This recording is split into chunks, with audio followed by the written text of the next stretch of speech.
In this video, we're going to predict where every MLB free agent will sign this offseason. And since we have over 100 players to cover in this video, we're going to keep things moving fast with some rapid fire picks. And first up, utility infielder Kyle Farmer will go to the A's. Abraham Toro will go to the Pirates. Brandon Drury is going to the Marlins. Starting pitcher Colin Ray is going to the Blue Jays. Manuel Margot is going to the Pirates. Cole Tucker will sign with the Padres. Kevin Biggio will go to the Rays. Travis d'Arnaud will go to the Blue Jays. Luis Urias is going to the Pirates. Giovanni Urshela is going to play the hot corner for the Blue Jays. Reliever Michael Soroka will go to the Rangers. He quietly had a big bounce back in the second half, and no one seemed to notice because he was part of the worst team of all time, the 2024 White Sox. Once a top rookie, Soroka's career was derailed by injuries, but his resurgence in 2024 shows that he's ready to reclaim his status. With a mind-blowing .44 FIP, a 188 xFIP, and a 50% K rate in the second half, he's the perfect fit for a Rangers team that's eyeing a title run. Jose Leclerc is going to the Red Sox. Joe Kelly is going to stay with the Dodgers. Kendall Graveman, he's going to the Diamondbacks. Lance Lynn, he's headed to the Angels. Martin Perez will go to the Padres. Infielder Jose Iglesias, he's going to stay with the Mets. He's part of their team identity right now, and it only makes sense for him to head back to Queens. Starting pitcher Kyle Gibson is headed to the White Sox. The power-hitting Mitch Haniger is headed to the Nationals.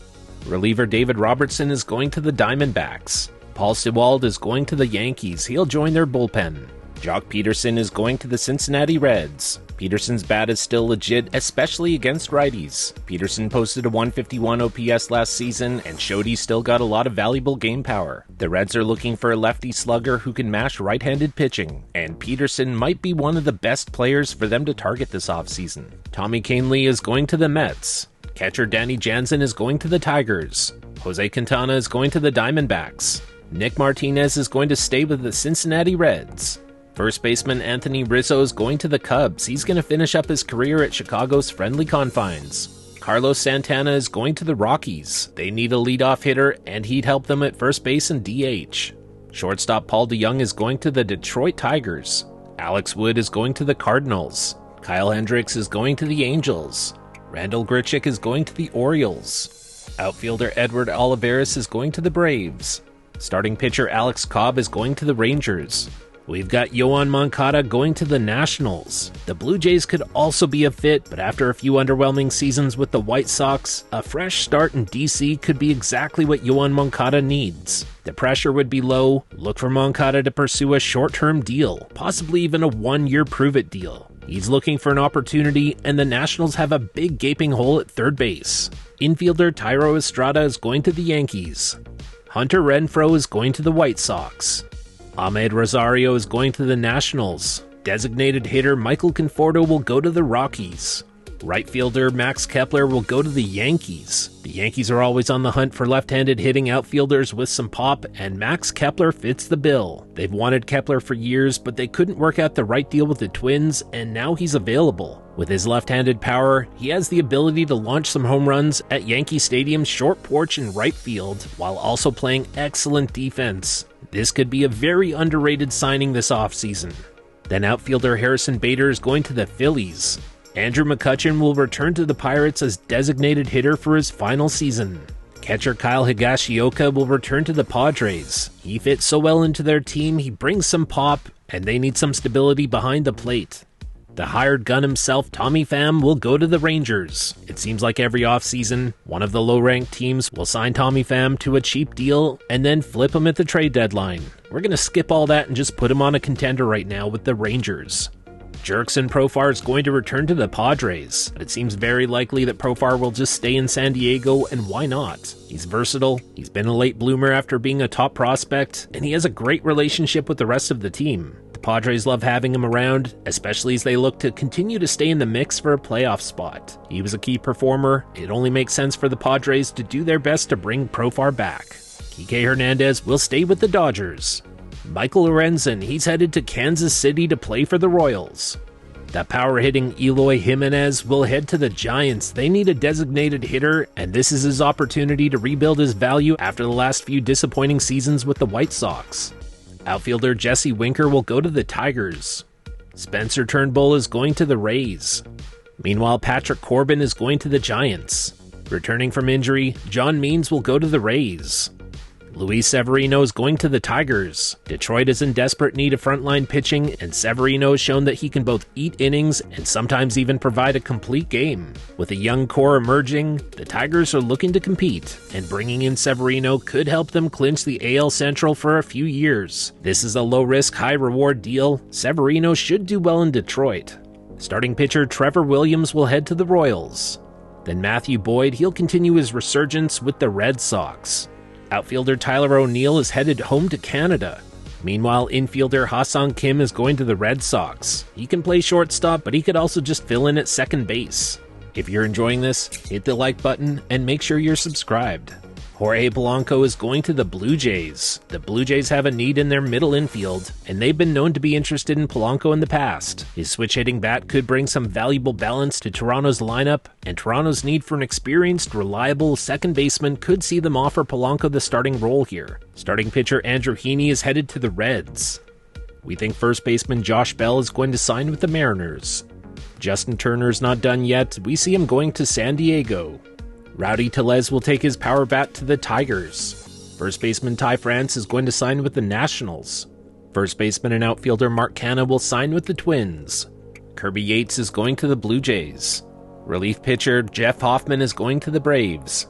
Clay Holmes is going to the Rangers. He'll be their new closer. Lefty AJ Minter is going to the Tigers. Reliever Andrew Kittredge is going to the Giants.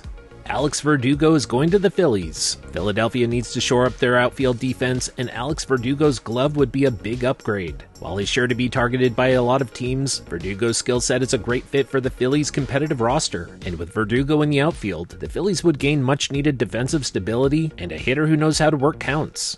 Reliever Hector Neris is going to the Rockies. We think he'll be their new closer. Kenley Jansen is going to the Phillies. The Phillies need a closer, and they're loading up for another postseason run. Closer Aroldis Chapman is going to the Nationals. Blake Trinan is going to the Giants. He'll be the new anchor in their bullpen. Closer Carlos Estevez is going to the Yankees. Tanner Scott is going to the Cubs to be their new closer. First baseman Paul Goldschmidt is headed to Houston. Goldschmidt might be nearing the end of his prime, but he's still one of the best contact hitters in the game. The Astros are always looking to add proven hitters, and Goldschmidt could be the perfect fit to complement their lineup. They've tried out a few different first basemen over the last few seasons, and it doesn't really get much better than Goldschmidt. Plus, it's a nice way for him to cap off his career with a contender. Then next, we have Christian Walker going to the Mets. The New York Mets need another big bat, and Christian Walker is a great match. Known for his power and strong defense, Walker would help anchor the Mets infield and keep their lineup strong.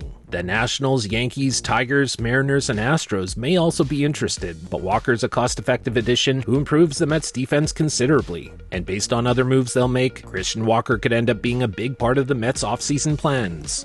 Next, we have Nick Pivetta going to the Astros. Nick Pivetta has been the classic high-potential, inconsistent results guy for years. His stuff is electric, there's no denying that. He had 11 strikeouts per 9 innings in 2024, but he's never quite turned that into ace-level consistency, as shown by his .444 ERA. That said, the Astros do love a pitcher who can rack up strikeouts, and Pivetta fits that mold. At 31, he's got enough veteran experience to hold down the back end of a rotation, and the Astros could use him as a steady starter with some upside. Pivetta adds solid value at a reasonable price, plus the upside is always tempting with his kind of strikeout numbers. Nathan Eovaldi is going to the Braves. The Braves seem primed for a big signing, and Eovaldi checks all of their boxes. Atlanta loves consistency, and Eovaldi has delivered just that. With 5 seasons straight hitting a 100 ERA plus or better, he's become an expert at mixing his pitches, using his splitter more than ever last season, which only keeps hitters guessing. Even though he's nearing the age where some decline could sneak in, Eovaldi still brings 6 innings or more per start most outings. The Braves would love to add him to a rotation that needs reliability and playoff grit.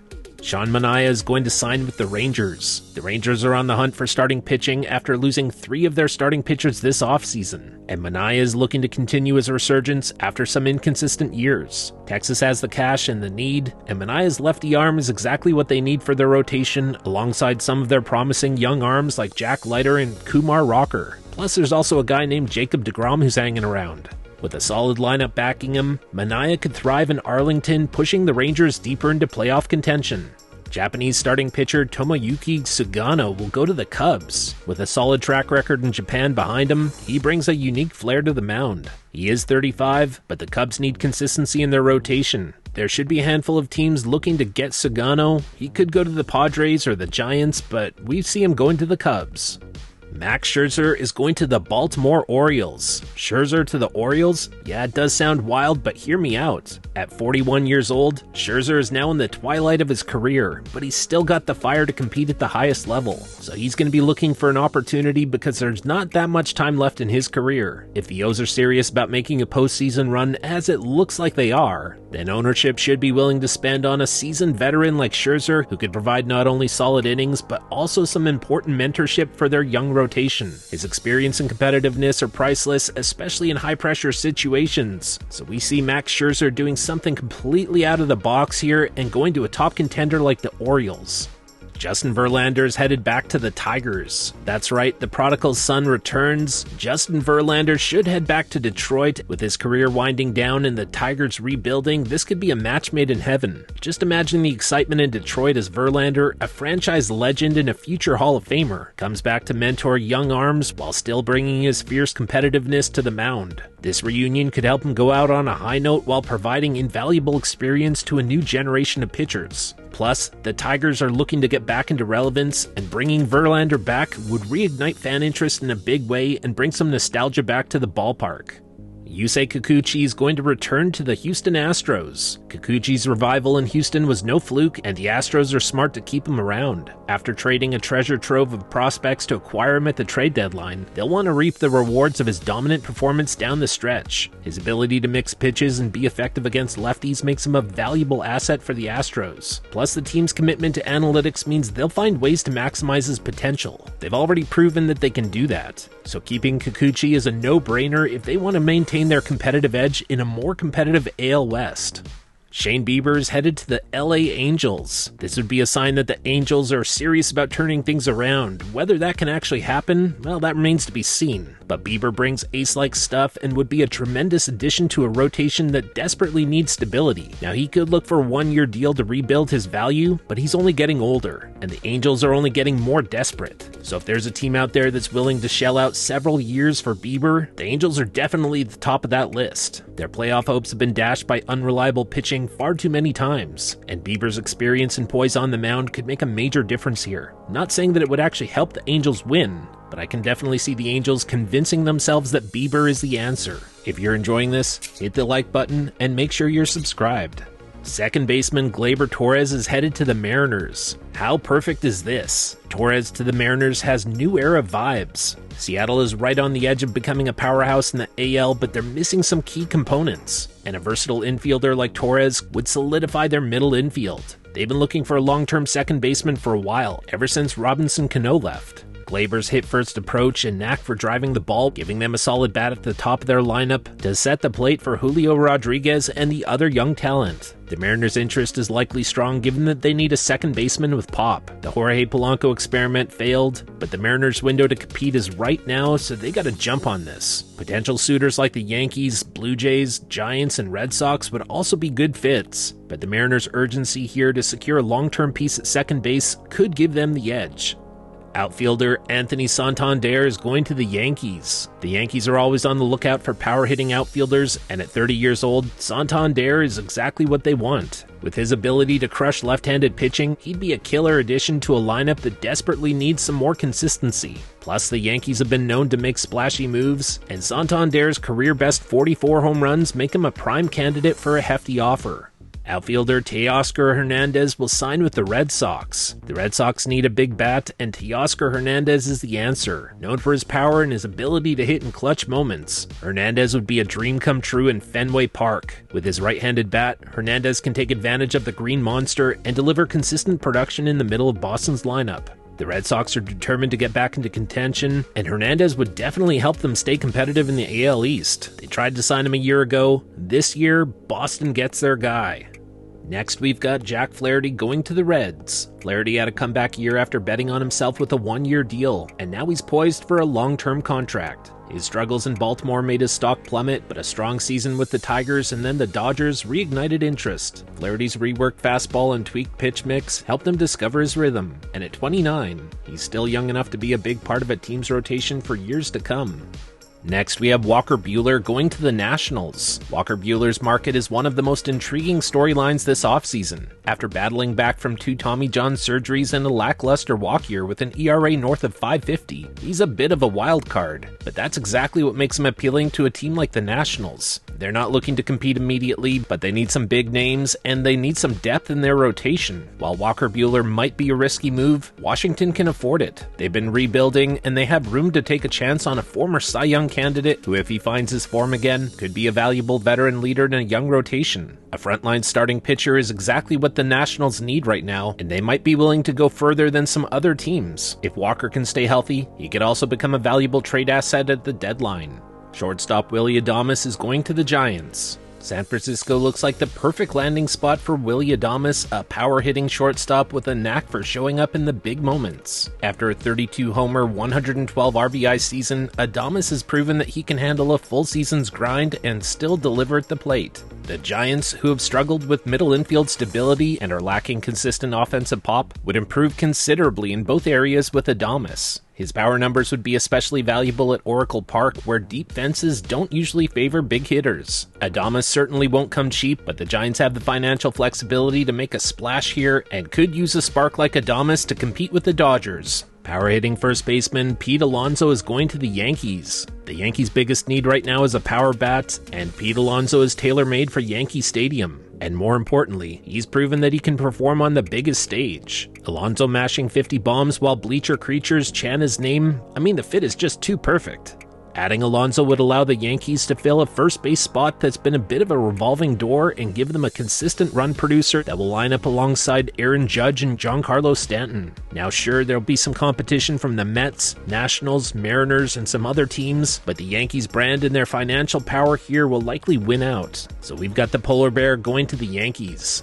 Japanese starting pitcher Roki Sasaki will head to the Dodgers. Now this is contingent on Sasaki actually leaving Japan for MLB, and if he does make the leap, the Dodgers should be in the driver's seat. Known for embracing international stars, LA offers Sasaki the bright lights and strong pitching development program that he would need to transition. Sasaki's blistering 101-mile-per-hour fastball and high strikeout potential are exactly what the Dodgers look for, and he'd join an already stacked rotation with Tyler Glasnow, Shohei Ohtani, Yoshinobu Yamamoto, and a few others, so the pressure doesn't need to be high for him right off the bat. He can take some time to get comfortable. Ace pitcher Blake Snell will head to the Yankees. Snell is one of the best lefties in the game, and he would instantly boost the Yankees' rotation that's been plagued by injuries and inconsistency. A multiple Cy Young winning left-hander is exactly the kind of addition the Yankees need if they want to compete with the powerhouse teams in the American League. This will give the Yankees Garrett Cole, Blake Snell, and Carlos Rodon at the top of their rotation. So adding Snell would give the Yankees a big-game pitcher who can dominate in October, a necessary piece if they're serious about breaking their World Series drought. While the Giants would love to keep him, and a lot of other teams are going to be in the mix, Blake Snell was vocal last year about wanting to join the Yankees. And now they need him more than he needs them. Blake Snell in pinstripes just feels right for the Yankees. If you're enjoying this, hit the like button and make sure you're subscribed. Max Fried is going to the Dodgers. Fried is a lefty ace with a wicked curveball who dominates by keeping hitters off balance. And the Dodgers' spacious park is the perfect setting for his contact management skills. Since 2020, no other lefty with significant innings has bested Fried's ERA+. So he's the real deal. His one drawback, staying healthy for a full season. Still, LA is about to load up on reinforcements for another championship run, and Max Fried's West Coast preference only fuels the rumors. So Max Fried to the Dodgers does make a lot of sense here. Corbin Burnes will return to the Orioles. The O's have been building up to something special, and Corbin Burnes returning would make their rotation one of the best in baseball. Baltimore's developed an impressive young core, and they're only getting better. And Corbin Burnes provides a strong, proven arm to anchor their staff just as he did in 2024. He enjoyed his time in Baltimore, and he knows how close they are to being true contenders. So while he will have plenty of options with the Dodgers, Mets, Braves, Yankees, and a lot of other contenders potentially circling, He's already familiar with Baltimore, and the chance to chase a title with the O's could be too tempting to leave. If they pony up the right amount of money, they can have Burnes back, and the Orioles will then send a message to the league they mean business. Third baseman Alex Bregman is going to the Tigers. Detroit is due for a high-impact signing, and Alex Bregman's competitive fire fits right in. This would reunite Bregman with his former manager A.J. Hinch. The Tigers have young talent on the rise, and a veteran like Bregman could be the steady bat and clubhouse leader they need. He's been to the World Series and won, and Detroit has a massive hole at third base, while Bregman is a player who brings both defensive skill and offensive consistency at a valuable position. With Riley Green, Trey Sweeney, Parker Meadows, Colt Keith, Kerry Carpenter, Spencer Torkelson, and Jace Young, Bregman would slot perfectly as their reliable third baseman. He could help the Tigers take a giant leap into playoff contention, something the fans there have been waiting for. The Nationals also have the same opportunity available for him, but Bregman could be enticed by the chance to help build something special in the Motor City, especially with a manager that he's already familiar with, and a team that's much closer to contending. Then finally, superstar Juan Soto is headed to the New York Mets. It's time for the Mets to make a giant move in free agency, and they're ready to go all in for Juan Soto. This franchise has the resources, and after some uneven seasons, they'll look to add the superstar bat that they've been missing. Soto's mix of power and on-base dominance would turn Citi Field into a nightly home run derby. The Mets have been subtly rebuilding over the last 2 years, shipping out veterans for some young talent, and they surprised this year in the playoffs, where no one expected them to be. The Mets owner Steve Cohen is not afraid to spend on star power, and Soto is exactly the kind of 26-year-old cornerstone that Cohen craves. He's missed out on some other top free agents. He's not going to be beat again. The Yankees, Dodgers, and Nationals are expected to make a very hard push for Soto, along with all of the top contenders. But Soto to the Mets is the kind of move that the Mets have been waiting to make, and they purposely cleared off a lot of payroll over the last year for this exact move. So Juan Soto to the Mets makes so much sense right now, and they're going to try to outbid every other team. And that's a wrap on our MLB free agent predictions. Now it's your turn. Drop your thoughts, reactions, and predictions in the comments below. Let's see who you think is getting the biggest deals, the surprise moves, and where your favorite players might land. If you enjoyed today's episode, don't forget to hit the like button, and be sure to subscribe for more coverage all off-season long, so stay tuned. And there you have it, you've made it to the end of this episode, and we really appreciate that. Hit the like button down below. Then take just 1 second of your time and make sure down below that you are subscribed to this channel. We ask that you do, because that guarantees that we definitely get to see you back here next time. Thanks for watching.